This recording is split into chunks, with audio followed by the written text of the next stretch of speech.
And this debate, in my view, has been very politicised. It's been very guilty of short-termism, and it's been designed to put one group of politicians into one corner and another in the other corner via a motion, a simplistic motion that seeks to resolve public service pay and the critical issue of how best to educate medical students, nursing students, right across the health area. So the question I would pose to the Deputy, because essentially what you are saying is that we should return to the apprenticeship model, which I don't think is a good idea. No nurse, no student nurse should be exploited. First-year students are not meant to be treating COVID patients and are not meant to be treating patients full stop. Their education in clinical placements should be protected. And if they are not protected, that's unacceptable. And as far as I'm concerned, no exploitation of student nurses should be or will be accepted by the government. So at the heart of this, it seems to me now, is do we want to protect the learning experience of nurses under the degree programme or not? Or are we going to allow ourselves to drift back to yesteryear, to 20-odd years ago in the previous decades, through the apprenticeship model, which was not ideal at all for student nurses at that particular time, and which led to repeated calls for modernisation. We were asked to bring nurse education into the 21st century. No, I've spoken to the heads of nursing in some of the colleges. I've spoken to the chief nursing officer. It's an important point. I have absolutely no issue with reviewing that at a macro level. Do we want to retain, evaluate the nursing degree programme in terms of protecting learning for students into the future? I'm up for that, and I think we should, because it's now 18 years on. We should evaluate that. In the interim, fourth-year nursing students do get paid 36 weeks for the 36 weeks of their internship. First-year students, second-year students and third-year students don't. They get allowances and so on.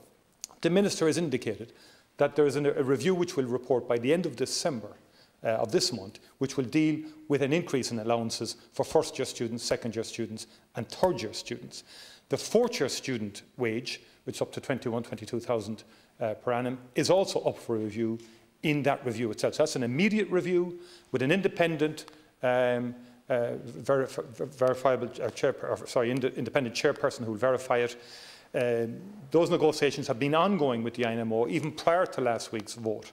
And prior to last week's vote, as you know, the government took a decision that the pandemic unemployment payment would be available to student nurses who couldn't work their part-time work that they would have been engaged in because of COVID-19 and because of the fear of cross-contamination and so on. So that pandemic unemployment payment is now there, and the Minister has secured that with Minister Donnelly and Minister Humphreys have agreed that. That was decided at last week's Cabinet meeting and is available to student nurses.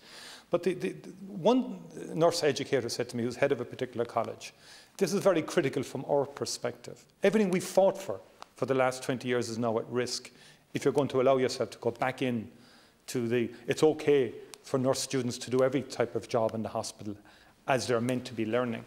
We've advanced nurse education in this country.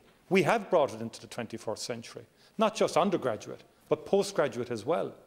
And that's important in terms of the professionalisation of women in the health service and the professionalisation of nursing. That no longer is it a second or poor relation to other professions within the health arena. That's what's at the core of this debate ultimately, if we want to go down a particular road. Thank you. Deputy MacDonald. Thank you, Count Corla. And nobody is suggesting that we should drift backwards, Taoiseach, far from it. What we are absolutely insisting is that student nurses and midwives must be acknowledged and must be paid for the critical tasks that they carry out. What we are insisting in this year and in these times, above all other times when we face into a pandemic, that we recognise and reward the real work of student nurses and midwives. By the way, they are amongst those who have kept our under-resourced and understaffed hospital system afloat. Those are the facts, Taoiseach.